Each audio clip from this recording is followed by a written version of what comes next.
Autoline Daily is brought to you by Bridgestone, your journey, our passion, and by Dow Automotive Systems, improving durability and increasing design flexibility with Betamate structural adhesives at dowbetamate.com. Thanks for joining us for a brand new week of Autoline Daily, and here are some of the latest developments in the global automotive industry. Sales of new cars continue to grow all around the world, but it varies greatly by region.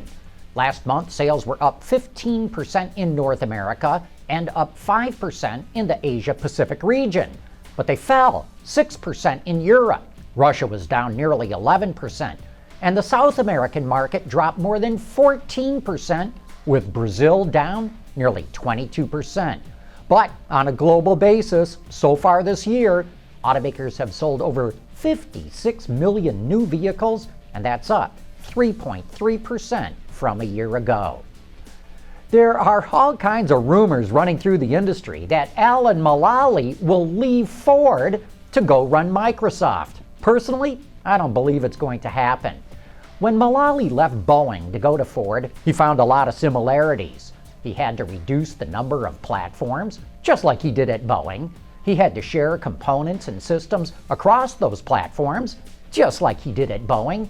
He even had to work with the UAW, just like at Boeing. Well, none of these lessons translate to Microsoft. Those are key reasons why I don't think MULALLY will go to Microsoft. But if Boeing called, I think he'd start packing his suitcase this afternoon. Kia is bringing its flagship sedan to the U.S. next year, called the Quoris. It's based on the Hyundai Equus and is currently sold in Korea and the Middle East, where it's called the K9. Kia has not announced many details, but the Quoris is expected to hit dealerships in the U.S. in the third quarter of 2014. And Kia's brand value keeps going up. According to a new study from Interbrand, the largest brand consulting agency in the world, Kia's value increased 15% to $4.7 billion. The company ranks 83rd on the top 100 best global brands list. That's up 4 spots compared to last year. Nissan's going to continue selling the current generation Rogue alongside the all-new 2014 model, and they're going to rename it the Rogue Select. The new one goes on sale in November, while the Rogue Select will not be available until January, with a starting price just under $21,000. The 2014 model has a base price around $23,000, and it's going to be built in Tennessee, while the Rogue Select will be made in Japan. Car companies like to do this for fleet sales. Remember, Chevy's doing the same thing with the Impala, as well as with the Chevy Captiva, which is just a rebadged Saturn Vue that's only sold to fleets. Daimler is going to invest heavily into the Chinese market over the next 3 years. It already has a joint venture with Beijing Automotive Industry Corporation, and earlier this year, the two companies agreed to an equity swap agreement, which will take cooperation even further. BAIC will now buy stock in Daimler. This could also open the door for a Beijing automobile IPO. The plan's not yet final because they still have some details to hash out and are waiting for government approval. Chevy showed off 2 new concept versions of the Silverado at the Texas State Fair over the weekend. One's called the Volunteer Firefighter and is equipped with the equipment needed to fight a fire mounted into the bed, and it's got all the appropriate emergency lighting. The second is called the Black Ops concept and was designed to get you through Armageddon with its custom bed-mounted storage unit and lower body armor. No word yet on if we're going to get to see these concepts in action. But in other Silverado news, the new 5.3-liter V8 that powers the truck and its sibling, the GMC Sierra, is in short supply. Demand for the pickups is exceeding suppliers' ability to produce certain drivetrain components. There are conflicting stories as to when it's going to get resolved. Some say it'll be fixed soon, others say it could take a few months. And you know, we've been warning the industry since we held our Autoline Supplier Symposium in January that automakers are going to start running into problems like this. I'm Sean McElroy in Thousand Oaks, California with an American light-duty pickup with something very unique underneath the hood. That report coming up next. Dow Automotive Systems, driving solutions in automotive, commercial transportation, and aftermarket with innovative products like Betamate structural adhesives. Lighter, stronger, safer. DowBetamate.com. It's been a big 2013 for Ram. While its 1500 with the Pentastar V6 has racked up award after award, some customers still felt that there was something missing underneath the hood, namely a diesel engine.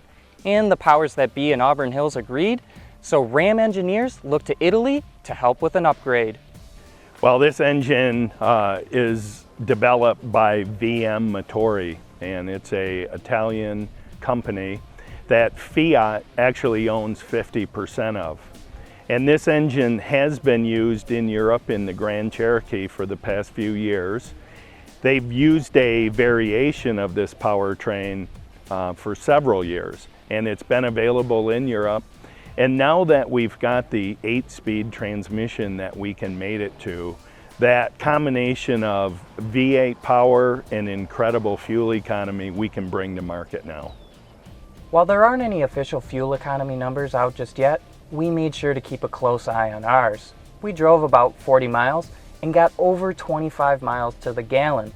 That included the twisting roads of the Santa Monica Mountains, where we got about 15 miles to the gallon, as well as the coast-hugging Pacific Coast Highway, where at 60 miles per hour, we got nearly 30 miles to the gallon with the AC off. That's pretty impressive for a car, let alone a light-duty pickup. So the new 3-liter EcoDiesel, the output 240 horsepower, 420 pound-feet of torque.